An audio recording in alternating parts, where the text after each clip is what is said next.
Okay, sorry about that. Okay, so team, we're going to take up quiz 1.2.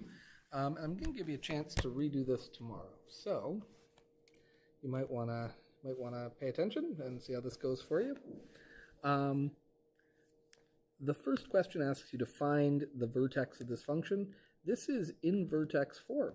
So by virtue of being in vertex form, this should actually be pretty simple for you. If you recall, when something's in vertex form, you're going to have it looking like this, right? And this tells you if it opens up or down. And then this gives you the x value of the vertex. And this gives you the y value of the vertex.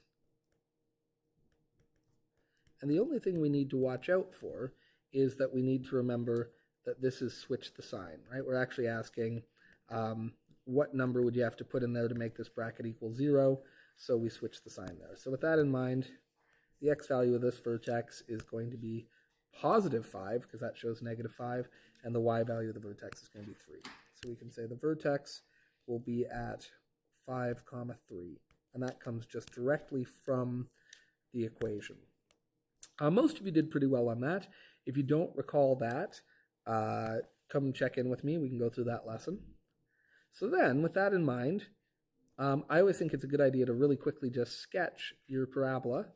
There's 5, there's 3, we've got a point there, and then since this is positive, this one opens up, right? So there's our parabola. And then we can note the vertex in this case is a minimum, not a maximum.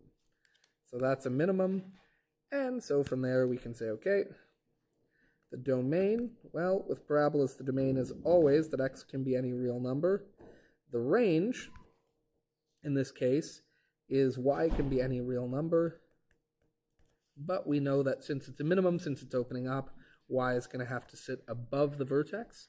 So we say y is greater than or equal to 3. All right, so that's the first question. I always grade everything out of 10. I think it's worth 5 marks, but I grade everything out of 10. There you go. That would be a 10 out of 10. Good answer. Let's look at the second one. In this case, we have to recognize that this particular equation is given to us not in vertex form, but in factored form, which gives us the roots.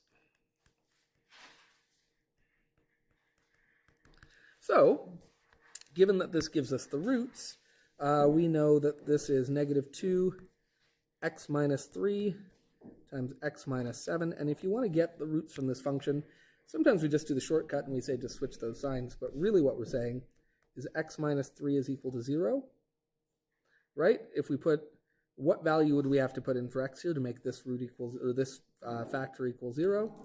And that means that what we'd have to put in here is x is positive 3. That's one of our roots. And so we could go quickly make our sketch, and we could say, okay, the first root is going to live here at 3. Then this bracket would give us x minus 7 is equal to 0, which would give us x equals 7. That gives us our second root there. Now, where does the vertex have to live? It has to live directly between them. So the vertex is going to be at 3 plus 7 over 2, right? And 3 plus 7 over 2 is, 3 plus 7 is 10. 10 over 2 is 5. So at x equals 5, we're going to have the vertex, but we need the y value of the vertex. So just to write that down, I guess, the x value of the vertex is just going to be the two roots added together and average. Divide by 2, which is 10 over 2, which is equal to 5. Then the y value of the vertex is just where the function goes at that point. So where is the function at 5? And actually, we're not at f of x here. This is g of x. We'll be careful there. What is g at 5? And we just plug it right into our equation. We say g at 5 is equal to negative 2 times 5 minus 3 and 5 minus 7. And if we do that math, that's negative 2 times positive 2 times negative 2, which is going to be positive 8. So that means that the vertex then can be found at the x value of the vertex was 5, the y value of the vertex is 8. So we can put that there. And that will go down like that. And as you can see from the graph, since it opens down, that's a maximum.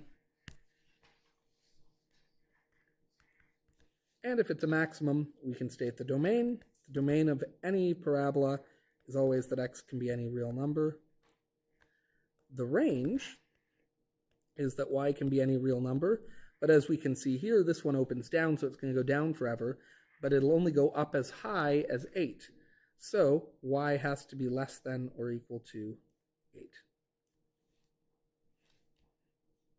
All right, so you can take a moment to look at that, and we'll move on to the next. All right, this is given to us in standard form. There's a few different ways to put it into vertex form, but we're going to complete the square. In Kelford's class, you've already learned the shortcut that we can do from this. I haven't actually showed you that yet, but I will. But we can say f of x is equal to negative 2x squared plus 16x minus 4. If you remember, we always take we take the negative 2 out of that. So we'll say negative 2, and that'll be x squared, but plus 16 divided by negative 2 would be negative 8x. We keep the negative 4 at the back. Now, if you remember, we always take half that middle value. Negative 8x over 2 is negative 4x, and that implies x minus 4 squared, which would be x squared minus 8x, and the negative 4 times negative 4 would be plus 16. So that's what we need to get in there to be our perfect square. So we can say it equals negative 2 x squared minus 8x plus 16, but then because we can't change the equation, we immediately subtract 16 as well, and minus 4 on the outside. That is negative 2, and then we have to do our perfect square there, which is x minus 4 squared. That takes care of all of these, but it leaves us with the negative 16. And then we have to remember that that's still in that bracket, so we can't just collect like terms with the 4 yet, because we have to multiply the negative 2 in against both terms. And that's going to give us negative 2 x minus 4 squared, and then negative 2 times negative 16, and negative times a negative is a positive. 2 times 16 is 32. And then we still have the subtract 4 at the end. And then finally, we can collect like terms at the end, because positive 32 minus 4 is 28. So there is our function in vertex form. Now that takes a bit of doing and can be a little bit stressful. So don't stress out if that gave you a bit of trouble, but we want to get good at that skill. So therefore the vertex is where? Well, we know we just take the x value of the vertex from inside there. So the negative 4 will give us a positive 4 at the vertex, or x is always switch signs with us there.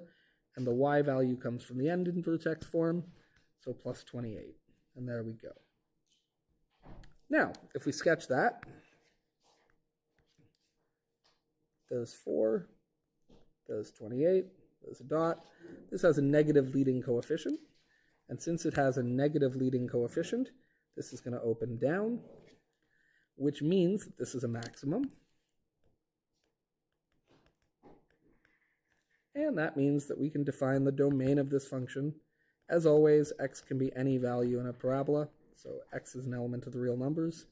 But the range, well, a quadratic function always has a min or a max. This one happens to have a max, which means y is going to have to be less than or equal to the vertex. And in this case, the y value of the vertex is 28. So you take a minute and look at that. Now again, there's other ways to solve any one of these questions, but that's kind of the easiest way.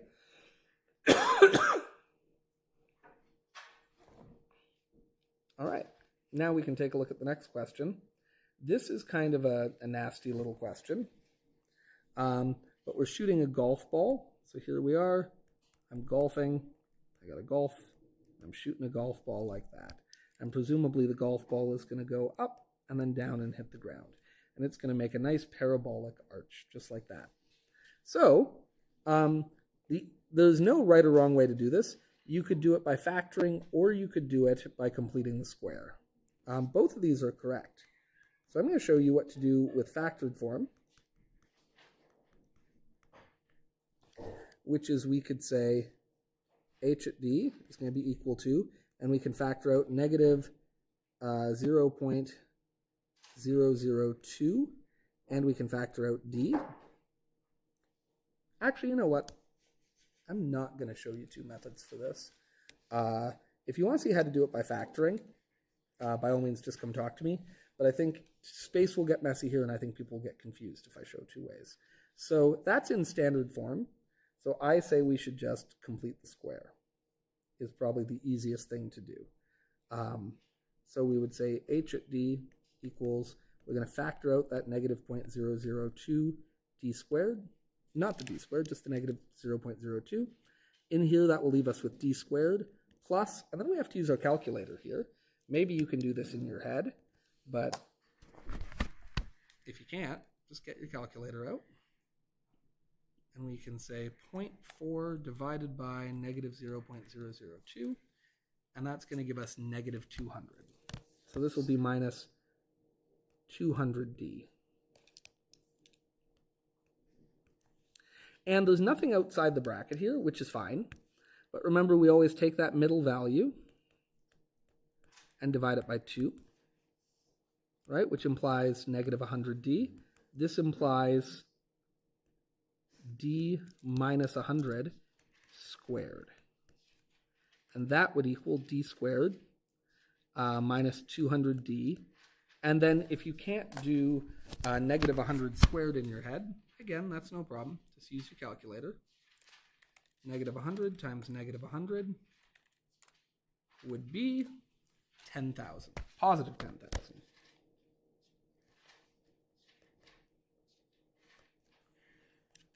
So when we go to rewrite this, we will say h at d equals negative 0.002 times, and then we'll say d squared minus 200d plus 10,000 minus 10,000. And we'll recognize this then as our perfect square that we completed here. So we'll say h at d equals negative 0.002 times d minus 100, all squared, right? And then minus 10,000. And then we have to multiply this into both, and we will get h at d is equal to negative 0.002 d minus 100 squared. And then, again, if you can do this in your head, that's awesome. But if you can't, we can just say negative 0.002 times negative 10,000, and that will give us 20, positive 20.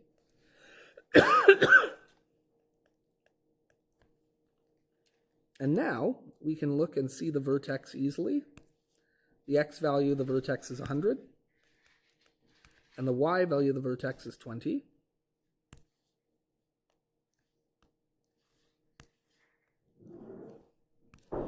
And that means if we imagine our little golfer, if we shoot from here, what it tells us is that at the highest point, that should be 100 over and 20 up. And that means that the ball has run 100 meters over ground,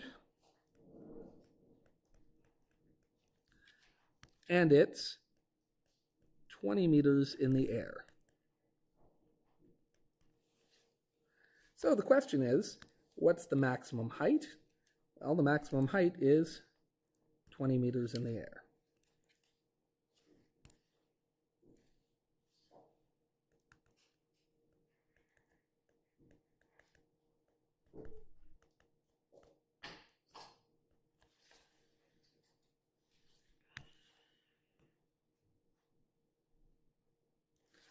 Okay, and then what's the horizontal distance? Well, we actually already said that. Therefore, the horizontal distance is 100 meters.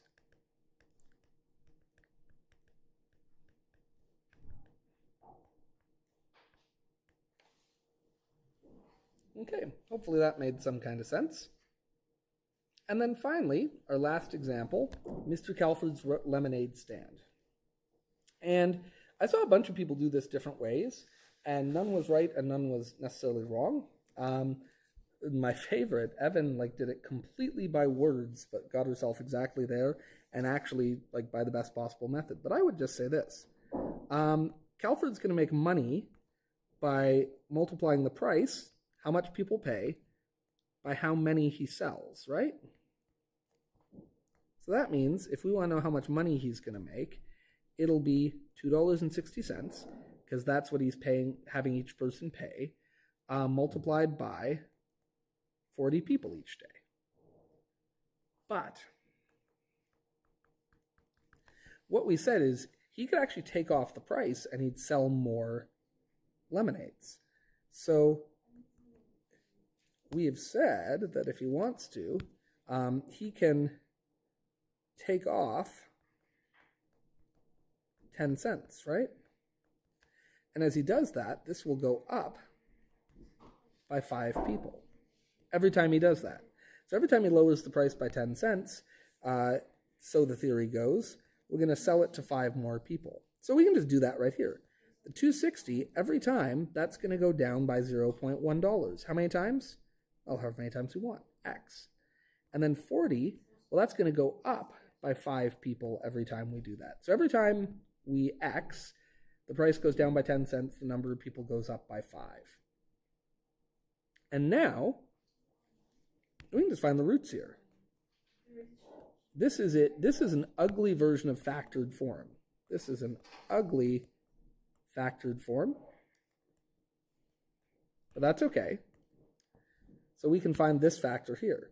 2.60 minus 0.10x. When does that equal 0? Well, we can move it to the other side. And we can say 2.60 equals 0.10x. We could divide both sides by 0.10. And if you do that in your calculator, you'll get x equals 26. So that's one of our roots. So if we go up and make a little graph, one of the things we know now is 26, which means if he lowers the price 26 times, he'll make no money. That makes sense, right? Because if he lowers the price 26 times, he'll be charging $0, which is what Evan did. She just kind of rationed it out, but that works. Now what about this? 40 plus 5x. When does that equal 0? Where do we get the other root? Because this is in factored form, right? Well, we can say 5x equals negative 40, and that would be x equals negative 8 if we divide both sides by 5. So back here, we get negative 8. Now, where will the vertex be then? The vertex should be in the middle of those. So, vertex between 26 and negative 8. So we'd do 26 plus negative 8, right? Which we can write as just minus 8, but we'll do plus negative 8. Divide by 2 is 18 divided by 2, which is 9. So at x equals 9, we get the vertex here. And then that's 17 in both directions to get to the 2 roots. Okay. And then we need to know what is the y value of that vertex, right? How much money do we make? Right? Well, that's easy enough. All we have to do now is use the equation. So if we evaluate money at 9, we would get 260 minus 0.10 times 9 times 40 plus 5 times 9. Let me just do that in our calculator.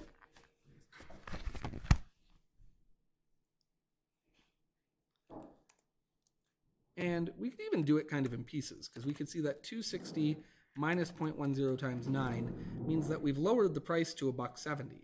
And 40 plus 5 times 9 means that we're going to sell to 85 people. And 85 people times $1.70 is equal to $144.50. But we could also just put it in exactly as we see it here.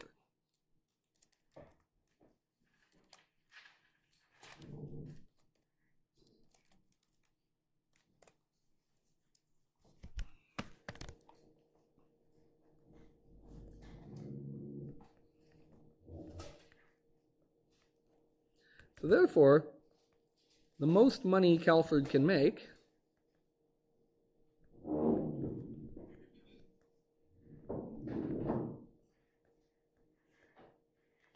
is $144.50.